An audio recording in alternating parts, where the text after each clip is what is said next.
اللہ ذوالجلال والاکرام نے ان کو انہی کی جو ہے وہ حیات پر چھوڑ دیا، یعنی اب وہ ویسے ہی جنت میں گھومتے پھرتے ہیں۔ ایک دوسری حدیث میں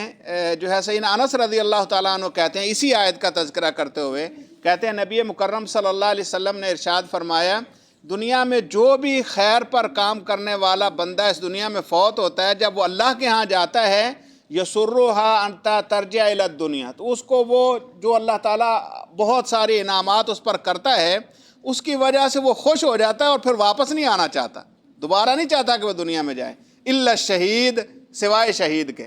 اور فإنہ یسرہ ان یرجع الی الدنیا فیقتل مرۃ اخری،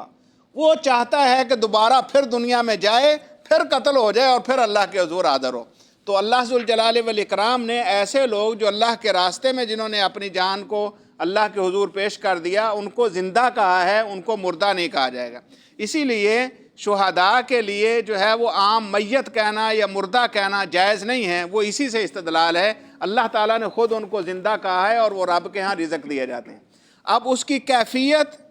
وہ کس مقام پر ہیں، کیسے ہیں، رسول اللہ صلی اللہ علیہ وسلم نے اس کی یہ توجیہ بیان فرما دی ہے، لیکن یہ ہماری عقلوں سے ماوراء بات ہے، اور یہی ہے جو غیب پر ایمان لانا ہے۔ ایسے ہے کہ وہ زندہ ہیں، ہماری آنکھوں کے سامنے نہیں ہیں، ہم نے اپنے ہاتھوں سے صحابہ کرام رضوان اللہ علیہ اجمعین نے خود ان کو قبروں میں دفن کیا، لیکن اللہ کہتا ہے زندہ ہے تو زندہ ہے، بس یہی ایمان ہے۔ تو اللہ ذوالجلال والاکرام کہتے ہیں کہ وہ اللہ کے حضور زندہ بھی ہیں اور ان کو رزق بھی دیا جاتا ہے۔ فرحین بما آتاہم اللہ من فضلہ، نہ صرف زندہ ہیں بلکہ جو اللہ نے اپنے فضل سے انہیں عطا کیا اس پر خوش ہیں۔ فرحین، خوش ہیں، بڑے خوش ہیں، بما آتاہم اللہ، جو اللہ نے انہیں عطا کیا ہے، من فضلہ ہی، اپنے فضل سے، اللہ نے جو اپنے فضل سے انہیں چیزیں دی ہیں اس پر بڑے خوش ہیں۔ وَيَسْتَبْشِرُونَ بِالَّذِينَ لَمْ يَلْحَقُوا بِهِم مِّن خَلْفِهِمْ، اور وہ لوگ جو ان کے پیچھے ابھی جہاد میں، قتال میں باقی ہیں، ان کے ساتھ ملے نہیں، ان کے لیے وہ بڑا خوشگمانی بھی کرتے ہیں، بڑے خوش ہوتے ہیں۔ وَيَسْتَبْشِرُونَ، خوشخبری سناتے ہیں، الَّذِينَ لَمْ يَلْحَقُوا بِهِم، ان لوگوں کو جو ابھی ان کے ساتھ ملے نہیں، من خلفہم، اور ان کے پیچھے ہیں۔ کس بات کی؟ اللہ خوف علیہم ولا ہم یحزنون، کہ اسی ڈگر پر، اسی نہج پر، اسی اللہ تعالیٰ کے طریق پر لگے رہو، اس میں نہ کوئی غم ہے نہ کوئی خوف ہے۔ یعنی اگر تمہاری موت بھی آ جائے، اگر تمہیں قتل بھی کر دیا جائے تو خوش ہو جاؤ کہ اس کے بعد پھر نہ کوئی غم اور نہ کوئی خوف ہے، یہ دنیا کی زندگی اسی میں جو ہے وہ بہتر ہے، اور وہ ان کو خوشخبری سناتے۔ وَيَسْتَبْشِرُونَ، اب اس سے بعض روایات میں آتا ہے کہ نبی مکرم صلی اللہ علیہ وسلم نے ایک دفعہ کچھ صحابہ کو، بعض روایات میں آتا ہے کہ وہ 40 کے قریب تھے اور بعد میں 70 کے قریب، ان کو مختلف جگہوں پر رسول اللہ صلی اللہ علیہ وسلم نے دعوت کے لیے، تبلیغ کے لیے بھیجا، تو ان کو رستے میں قتل کر دیا گیا، سارے شہید ہو گئے۔ اس کی ایک لمبی تفصیل ہے، بعض روایات میں آتا ہے۔ تو اس وقت اب ان لوگوں کے بارے میں بعض لوگوں نے یہ کہنا کر دیا، ابھی وہ نوجوان تھے، قاری قرآن تھے، اور بڑے جو ہے وہ جوشیلے قسم تھے، ابھی انہوں نے دنیا میں دیکھا ہی کیا تھا کہ ان کو جو ہے وہ اللہ کے راستے میں شہید کر دیا گیا۔ تو اللہ ذوالجلال والاکرام نے ان کے بارے میں یہ کہا کہ وہ نہ صرف اللہ کے حضور خود بڑے خوش ہیں، بلکہ بعد میں جو ان جیسے لوگ ہیں ان کے لیے وہ خوشخبریاں پہنچاتے ہیں۔ بعض مفسرین نے یہ ذکر کیا ہے کہ جب ان کو سب کو قتل کر دیا گیا تو انہوں نے خود اللہ کے حضور یہ گزارش کی کہ اللہ ہمارے حالات سے تو پچھلے واقف نہیں ہے، تو ہی ان کو کوئی خبر کر دے۔ تو اللہ تعالیٰ نے یہ آیت مبارکہ نازل فرمائی، وَيَسْتَبْشِرُونَ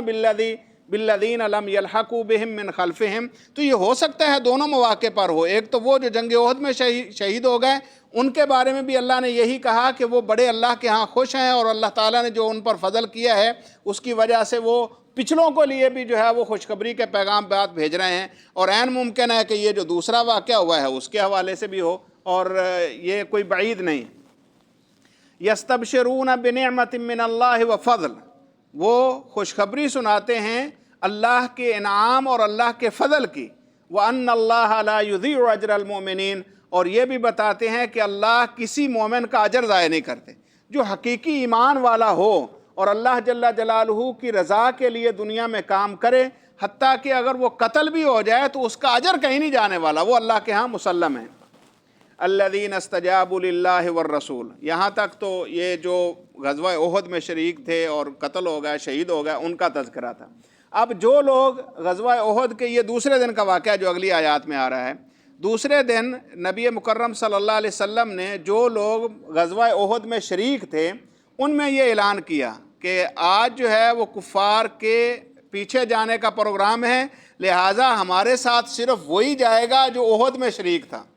یعنی وہ جو لوگ پیچھے آ گئے، واپس موڑ آئے، اور اب دل میں ہے کہ ہمیں جو ہے موقع مل جائے، اور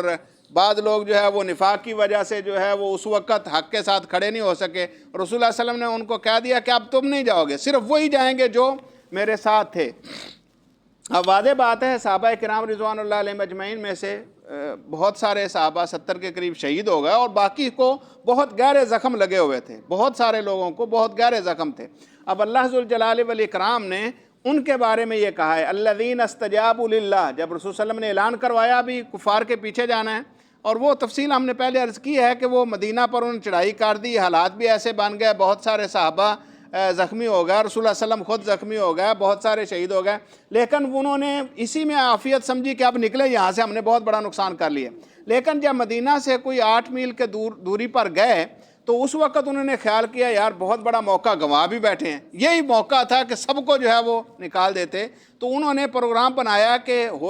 کل پھر دوبارہ پھر حملہ کر دیں، جو باقی کسر رہ گئی ہے وہ بھی نکال دیں۔ ادھر نبی مکرم صلی اللہ علیہ وسلم کو یہ خبر ملی تو آپ نے بھی صحابہ میں یہ اعلان کر دیا کہ کل ان کے پیچھا کریں گے، چاہے جائے کہ وہ مدینہ کی طرف آئیں، ہم ان کے پیچھے جائیں گے، اور یہ خاص طور پر اعلان فرمایا کہ جائیں گے وہی جو کل ہمارے ساتھ ہے، کوئی اور نہیں نکلے گا۔ اللہ ذوالجلال والاکرام ان کے بارے میں فرماتے ہیں الذین استجابوا للہ والرسول، وہ لوگ جنہوں نے اللہ اور اس کے رسول کی بات پر لبیک کہا، جنہوں نے جواب دیا اللہ کی بات کا اور رسول کی بات کا، من بعد ما اصابہم القرح، بعد اس کے کہ ان کو بڑی گہری چوٹیں لگی ہوئی تھیں، القرح بڑے شدید زخموں سے چور تھے، اس کے باوجود نکل کھڑے ہوئے، اور بعض روایات میں ہے کہ 70 کے قریب صحابہ کرام جن کو گہرے زخم تھے وہ آپ صلی اللہ علیہ وسلم کے ساتھ جو ہے وہ چلے۔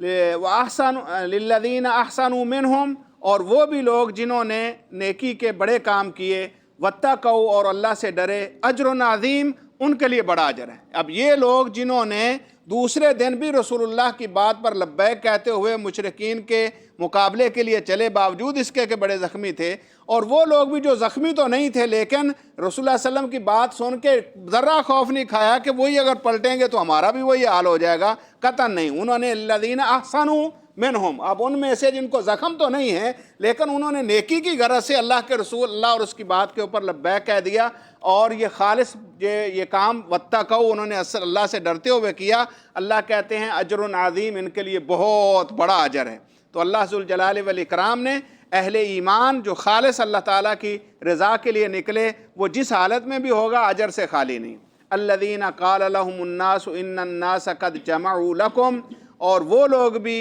جن کو کہا، الذین قال لهم الناس، جن کو لوگوں نے کہا، ان الناس قد جمعوا لکم، بے شک کفار نے تمہارے خلاف فوجیں جمع کر لی ہیں، ان الناس قد جمعوا لکم، بے شک لوگوں نے تمہارے لیے بڑے جتھے جمع کر لیے ہیں، فاخشوہم، تو ڈر جاؤ ان سے، یعنی وہ دوبارہ تم پر حملہ آور ہوں گے۔ یہ بعض روایات میں آتا ہے کہ اس وقت جو لوگ قیادت کر رہے تھے تو انہوں نے یہ پیغام بھجوایا جو ہے وہ کسی کے ذریعے کہ مدینہ میں جا کر یہ بات مشہور کرو کہ ہم جو ہے ان پر دوبارہ حملہ کرنے والے ہیں، اور یہ بعض روایات میں ہے کہ 1 سال کے بعد کا واقعہ ہے، کیونکہ اس وقت ابو سفیان رضی اللہ تعالیٰ عنہ جو بعد میں مسلمان ہو گئے، وہ جاتے ہوئے یہ اعلان کر گئے سے کہ اب ہم آپ کے ساتھ یہ کر کے جا رہے ہیں اور آئندہ سال پھر آئیں گے، اور آئندہ سال اللہ کرنا ایسا ہوا کہ وہاں مکہ مکرمہ میں قحط پڑ گیا اور ان کے اندر جرت نہیں ہوئی کہ یہ آئیں، لیکن انہوں نے اپنا وہ دبدبہ باقی رکھنے کے لیے کچھ آدمی ایسے جاسوس ٹائپ بھیجے اور جا کر کہا کہ مدینہ میں یہ پھیلاؤ کہ ہم جو ہے تمہارے اوپر بہت بڑے لشکر کے ساتھ حملہ کرنے والے ہیں۔ تو اللہ ذوالجلال والاکرام نے ان کا یہاں تذکرہ کیا ہے کہ وہ لوگ ان کے لیے بھی بہت بڑا اجر ہے جنہوں نے اللہ ذوالجلال والاکرام کے وعدے کے اوپر لبیک کہا، جب ان کو آ کر لوگوں نے کہا کہ تمہارے خلاف بڑی فوجیں جمع ہو رہی ہیں، فخشوہم، ان سے ڈر جاؤ، فزادہم ایمانا، تو ان کے ایمان میں اور اضافہ ہو گیا، فزادہم ایمانا، تو ان کا ایمان اور بڑھ گیا، وقالوا حسبنا اللہ ونعم الوکیل، اور انہوں نے کہا کہ ہمارے لیے اللہ کافی ہے اور اللہ بہترین کارساز ہے۔ کیا ہوا؟ زخم لگے ہیں، کیا ہوا جو ہے وہ بندے اس دنیا میں نہیں رہے، تو اللہ تو ہے لہذا اللہ اگر ہے تو پھر کسی کی پرواہ نہیں ہے، آ جائیں جو آتے ہیں۔ اور یہاں پر ایک عقیدے کی بات سمجھ لینی چاہیے۔ اللہ تعالیٰ فرماتے ہیں فَزَادَهُمْ ایمانا، اللہ نے ان کے ایمان میں اور اضافہ کر دیا، یہ وہ اپنے ایمان میں اور بڑھ گئے۔ ایمان انسان کا کبھی کم ہوتا ہے، کبھی زیادہ ہوتا ہے۔ امام بخاری علیہ الرحمہ نے کتاب الایمان کی ابتدا اسی سے کی ہے، الایمان یزید و ینقص، ایمان کم بھی ہوتا ہے، زیادہ بھی ہوتا ہے، اور اس کی بے شمار دلیلیں قرآن مجید میں ہیں۔ ان میں سے ایک یہ بھی ہے کہ گویا کہ پہلے ایمان کم تھا، جب انہوں نے یہ سنا کہ ہمارے خلاف بڑی فوجیں جو جمع ہو رہی ہیں، ان کا ایمان اور مضبوط ہوگا اور جہاد کے لیے تیار ہوگا۔ اور اللہ ذوالجلال والاکرام نے کہا، اور ان کا قول اس وقت یہ تھا حسبنا اللہ و نعم الوکیل، اللہ ہمیں کافی ہے اور وہی بہترین کارساز ہے۔ اور یہ جو الفاظ ہیں بعض روایات میں یہ ملتا ہے کہ سیدنا ابراہیم علیہ السلام نے بھی سیم یہی لفظ اس وقت کہے تھے جب ان کو آگ میں ڈالا جا رہا تھا۔ انہوں نے بھی کہا تھا حسبنا اللہ و نعم الوکیل، اللہ جو ہے وہ میرے لیے کافی ہے اور وہ بہترین کارساز ہے۔ اور اللہ تعالیٰ نے ان کے ساتھ ایسا معجزہ کیا جو قیامت تک جو ہے وہ باقی رہے گا۔ اور نبی صلی اللہ علیہ وسلم نے بھی یہی الفاظ کہے جب انتہائی کٹھن حالات تھے اور صحابہ کے اوپر بہت زیادہ پریشر تھا، تو اس وقت بھی یہی کہا حسبنا اللہ و نعم الوکیل۔ بعض مفسرین علماء یہ کہتے ہیں کہ ہر مومن کو اپنا یہ ہتھیار سمجھنا چاہیے، خاص طور پر جب سمجھے کہ حالات جو ہے وہ میرے موافق نہیں رہے اور طرح طرح کے مصائب کا شکار ہو رہا ہے، تو یہ ذکر جو ہے وہ کثرت سے کرنا شروع کر دے، حسبنا اللہ و نعم الوکیل۔ جب یقین ہوگا کہ اللہ میرا کارساز ہے، وہ کر سکتا ہے، تو کیسے بھی انسان مشکل حالات سے دو چار ہو جائے، پھر وہ اللہ پر اعتماد اس کو آخر مضبوط کر دے گا اور وہ اس پریشانی سے نکل جائے گا۔ فَانْقَلَبُوا بِنِعْمَةٍ مِّنَ اللَّهِ وَفَضْلٍ، اب یہ لوگ جنہوں نے ایمان کی مضبوطی دکھائی اور لوگوں کے اس قول کو جو ہے وہ پیچھے کیا، تو یہ واپس پلٹے۔ فَانْقَلَبُوا بِنِعْمَةٍ مِّنَ اللَّهِ وَفَضْلٍ، یہ اللہ کے فضل اور نعمت سے واپس آئے۔ لَمْ يَمْسَسْهُمْ سُوءٌ، ان کو کوئی کسی قسم کی برائی نے چھوا نہیں۔ یعنی یہ پھر لوگ نبی مکرم صلی اللہ علیہ وسلم کے ساتھ صحابہ پیچھے گئے ان لوگوں کے، اور اس جگہ تک جہاں تک ان کا خیال تھا کہ وہ واپس پلٹیں گے، تو وہ اس جگہ تک پہنچ گئے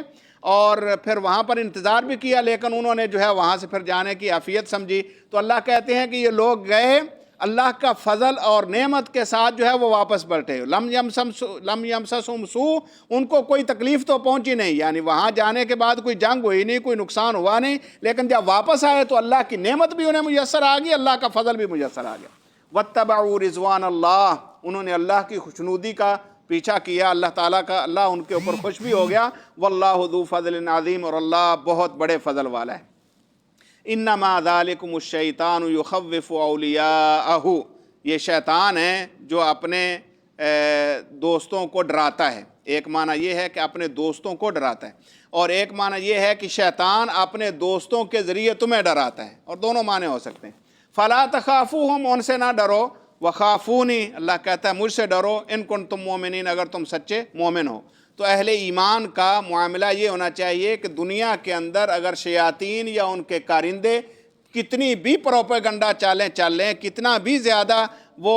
منفی اہل ایمان کے خلاف باتیں کر لیں یا اس کو پروان چڑھا لیں، ایمان انسان کا اللہ کے اوپر یہ مضبوط ہونا چاہیے کہ اللہ ہمیشہ ایمان والوں کے ساتھ ہے۔ تو جو ایمان والے ہیں ان کے اوپر کتنے بھی کٹھن حالات آ جائیں، وہ اپنے اللہ جل جلالہ سے کبھی بدگمان نہیں ہوتے ہیں، اور حقیقت میں ہونا بھی یہ چاہیے کہ جو اللہ جل جلالہ کے حکموں کے ساتھ کھڑا رہے گا تو پھر اللہ ذوالجلال والاکرام اس کو دنیا میں بھی عزت سے نوازے گا، اور کل قیامت کے لیے بھی اللہ کا رضوان، اللہ کی خوشنودی، اللہ کی نعمتیں، اللہ کے فضل اس کا مقدر ہوں گے۔ اور یقیناً یہی اللہ تعالیٰ کی سنت ہے کہ وہ آزماتا ہے، لیکن آزمائشوں میں جو کامیاب رہتے ہیں ان کو پھر بہت زیادہ نوازتا ہے۔ اللہ سے دعا ہے اللہ ذوالجلال والاکرام صحیح معنوں میں قرآن مجید کو پڑھنے سمجھنے کی توفیق نصیب فرمائے۔